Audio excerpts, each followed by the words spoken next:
There's a guy, I think early 20th century or maybe late 19th century, I forget. His name is Thomas Cole, and he has these 4 paintings called The Voyage of Life. So let me first give you a very, very quick and brief summation of what life is all about. And each stage creates a different set of meanings and disappointments and regrets and ambitions. And then as you move to the second or the third or the fourth painting, you look back and you realize that most of the things you have done is completely irrelevant because they're no longer sufficient to answer the dilemmas of where you are. The first painting, of course, is called Childhood. There is this tiny little boat that's coming out of this cave. When you look inside the cave, it's dark. You can't see anything. The sky is very, very dark and very, very gloomy. The cave itself is quite rocky on the top. There is nothing living on the rocks. There is only one tree, but that's dead, and the trunk is broken. But you look at the boat itself, it's kind of just sitting on this water. The water is calm. Inside the boat, it's just filled with grass and greens and flowers. And there's an angel that is at the front of this boat. And this infant is naked and very, very, very happy. پاک از عدم آمدیم و ناپاک شدیم آسوده برآمدیم و غمناک شدیم. That all of us came into life clean and pure and naked, without any shame, without any regret, without any remorse, without any pain, really. But we left having become completely corrupted. We have so much poison inside us.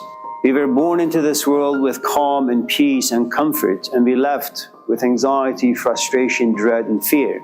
That's Omar Khayyam, the Persian mathematician, astronomer, Sufi poet.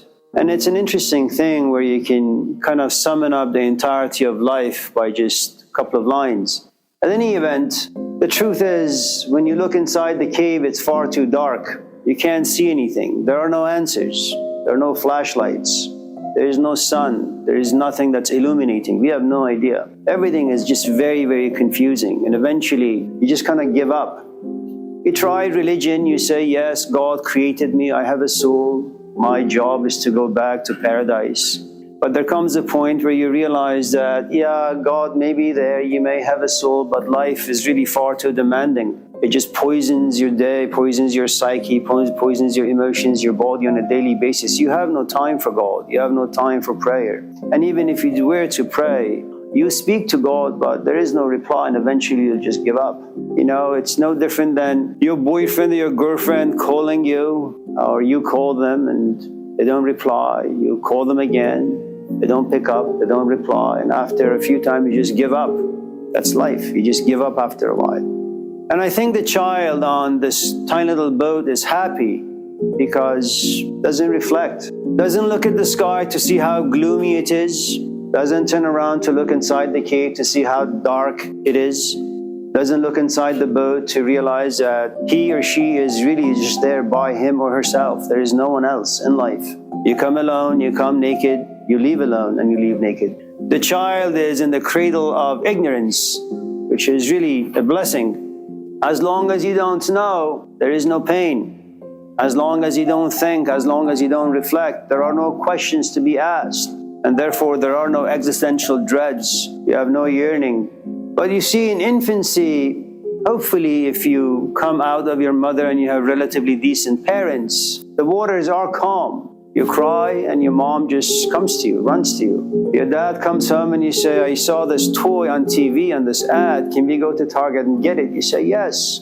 And they will tolerate your, temper tantrums very calmly, quietly.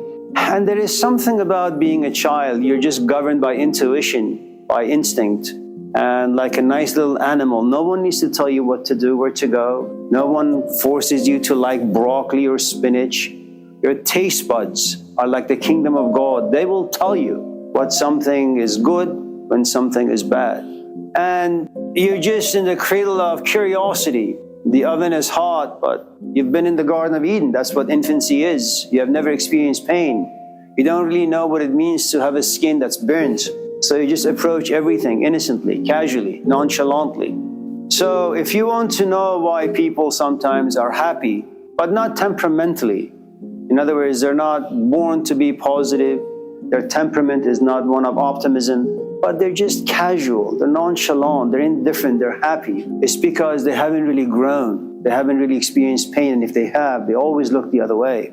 And just in case you go somewhere and you realize that people have zero shame to them, it's not because they're innocent, it's not because they're childlike, it's because they're just stupid. That they have no moral guidelines within, there is no GPS, nothing protects them. They're like Snoop Dogg, who's willing to go on Jimmy Kimmel completely high.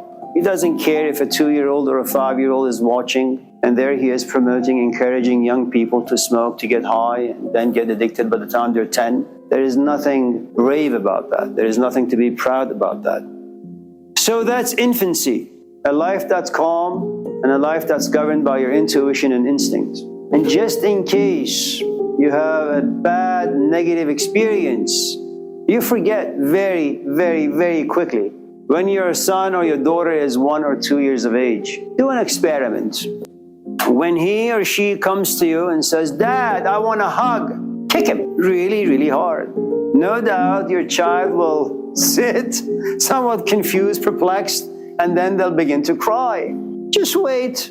You'll be, of course, filled with regret and remorse and shame and guilt. You'd want to kill yourself for having done what you've done. But then just wait for the dust to settle, and then your child is no longer crying. Go to your child very, very quietly and gently and slowly and say, "You want to go to Target or somewhere and have a bucket of ice cream?" All of a sudden, they're happy. They jump on your lap as if you've never spanked them, you never slapped them. Part of it really has to do with their frontal lobe. It's not fully developed yet, so therefore their ability to store experiences, to have memories of things, it's not just there yet.